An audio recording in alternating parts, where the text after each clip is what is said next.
Super 8.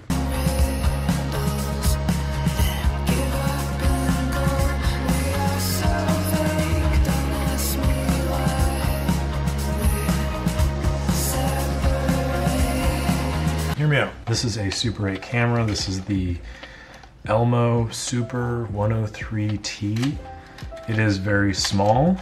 You have virtually no control. The only thing that's kind of notable about it is the white balance control, and then also there's this little thing that pops out. So if you had, like, I don't know, some kind of designation for, but it's superimposing text over the image. So that's pretty much it. Basically just opens up the viewfinder over here.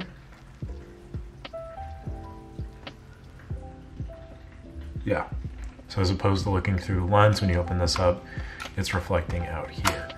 Other than that, this is the most basic, generic Super 8 consumer camera that I could find. It's really small. The cartridge just goes in the back. The viewfinder is incredibly dim.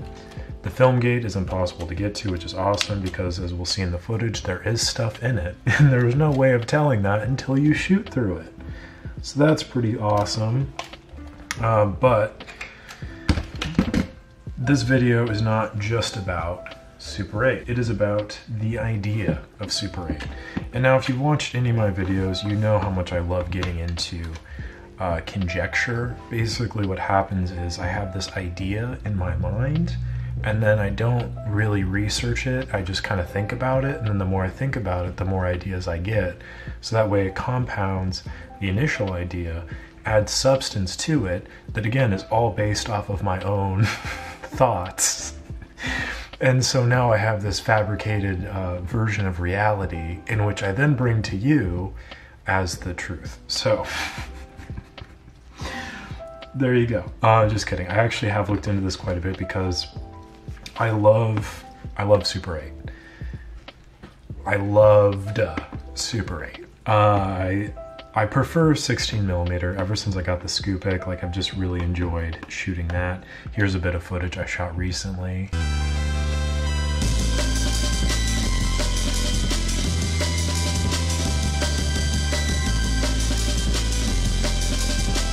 And got developed from 16mm. So good. I'm gonna do another video about that, but for now we're talking about Super 8 because I just shot a cartridge through this, got it developed, got it back, got it edited, and overall I don't know if I say this every time I shoot Super 8. I don't know if I'm gonna shoot it again because genuinely I don't know. It's very expensive is the problem, and with that expense you would think that the quality would match that, but it doesn't really, because Super 8 was never intended to be a professional film stock. It was always targeted towards the consumer. Basically what we're looking at here is the earliest iteration of like a VHS camcorder. Kind of. So why are we talking about this? Because I have something better. This is my favorite thing. This is my Exacti digital movie camera. I got this like a year ago, and I've shot just about everything on it. It does say it's waterproof. I would be very skeptical to test that theory. I just don't think that this compartment is like as weather sealed as it thinks it is, but whatever. It makes noises when you open it up. And then when you close it, it's great. So what is the comparison here exactly? Both of these have pretty low quality. This has 8 megapixels. This is an 8mm diameter film. So there's 8s involved there. That's clever. This, however, is free to shoot. I spent $60 on this camera. It came with the battery, it came with a charger, and then I already had an 8GB SD card that has been in there since I got it. So all told, we'll say 8GB SD card's probably like $5 or $10. Let's just say $10. So I spent $70 on this. I spent, I think this was $30 or $35 on the camera. And that was on like the low end. This is like not a Canon camera. This is not a Nikon. This is like a kind of weird third-party Elmo camera. So if you're gonna get like a Canon 1014 is the big one, the 1014 XL. I believe it's Devin Booker had. He's a basketball player. I actually repaired it, so what up, there's my fame, just kidding. There's a Nikon that's a really popular one. There's a few Minolta Super 8s that are really nice, but regardless, this is on the low end, 20, 30 bucks for a Super 8 camera. If you go higher, the glass will be a little bit higher quality, which could lend itself to, I swear it's like they wait till I'm recording to start walking. It could lend itself to higher quality footage, but we'll revisit that. So, yes, 30 bucks on this. The film cartridge I shot was black and white. I believe that was 30 bucks as well, so we're at $60 for this.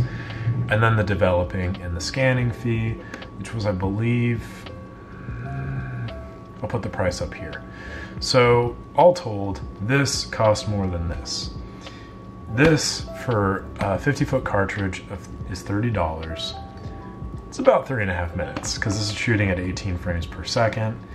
This, on the other hand, there's like no limit, because it's an SD card. So, the comparison I'm trying to make here is that while this is nice and fun and unique to shoot and great and all that, the problem with it is the quality does not really match the cost, if that makes sense. Whereas this evokes a certain feel to the footage that you can see in like a lot of the stuff I've shot.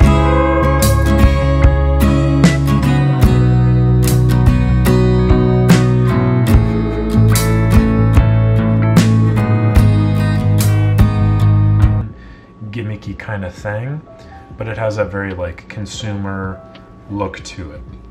I need more coffee for these thoughts. It's an enjoyable aesthetic choice here, as is this, but the cost of this is significantly lower than this. Now, there are so many different like early 2000s consumer level. This is probably, I think this was 2008, I want to say, or no, this was later than that. Regardless, there are many proto-consumer level handy cams such as this you can pick up and use. I definitely recommend it. I've been shooting with stuff like this for years now. But yeah, this stuff is it's just enjoyable to shoot. This was fun too. This is its own experience, and the fact that it's like this small really lends itself to like traveling and whatnot. But I just don't know, for the quality of the film that you're getting and for the cost, it just doesn't really justify itself as much. It is an enjoyable like aesthetic appeal.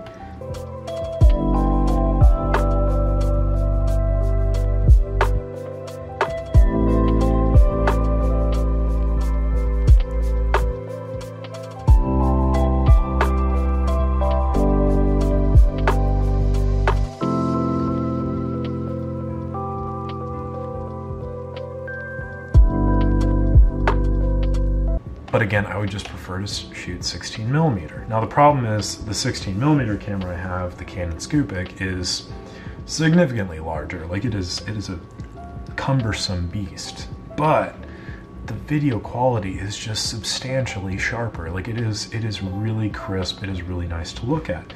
This was okay. I will be honest though, I shot a lot of it out of focus because I didn't really understand how the focus worked, and honestly that's on me. But I think even the shots I did get in focus, like you know, they're okay is what it is. They're not like groundbreaking because Super 8 was never meant to be that. I will say one of my favorite scenes of any movie ever is in Paris, Texas, when I can't think of the character's name. Harry Dean Stanton plays the character, like the long lost brother to this other guy. They meet up at the house and stuff, and he's playing back like the Super 8 footage that they got on their trip to, I think it was Galveston, Texas. And they're just playing on a projector, and that is one of like the most beautiful scenes of any movie ever. It's absolutely heartbreaking to watch. But that's all shot on like Super 8, and you can tell like on the footage, like it has this very warm, authentic feel that you also, in my mind, you get from this. Like the colors that you can achieve on this like shitty little camcorder remind me of old slide Super 8 film, like all of the old Ektachrome stuff. And that's what I would love to have out of this. However, shooting Ektachrome in Super 8 is like, I'm not a super big fan of the new chemistry of Ektachrome. I've not shot it in a few years, mind you. Like I shot the very first iteration of it, and it was just way too blue for me. Like they really overdid on the daylight balancing, I thought. But I also, it's just super expensive. Like it's not built for a consumer anymore. It's more built for a professional market. For the consumer, for the novice, for just someone that like is looking for a unique look to whatever project they're working on, I would really recommend looking into something like this because it's easy to use, it's super easy to edit with. The file sizes are so tiny and you can just cut something together really quickly. Just find like a track you like and just cut it to this. Like that's the perfect thing. I'm talking to my friend right now, and I'm gonna go down to a little coffee shop this next week and bring this, and then just a film camera and just like shoot that. And that'll be a little trip. I'll make a little trip out of this, and it'll be fun because I just always enjoy shooting with this. I really did enjoy shooting with this. Like it did create a nice experience. I just prefer 16mm. And is this whole video an excuse just to show some Super 8 footage that I shot? Yes, that is the reason of this video. Will I post the Super 8 footage separately to this video? Yes, I will. But mostly I just wanted to lay my thoughts all out there because I really, all the time that I'm talking to people, I always say like, oh, I love shooting Super 8, but I prefer this. And I just feel like I should share that thought with my audience here. Get a camcorder, it's so much fun. And it'll give you, like, it won't be the sharpest footage, it won't be the best footage, but it'll be unique. And I think that's the thing that a lot of people are looking for now, is some level of uniquity, something like that, in their art that they create. And you really get that out of this, and you also really get it out of this, but this is just really steep. Don't do that. Anyway, thanks for watching the video. Appreciate it as always.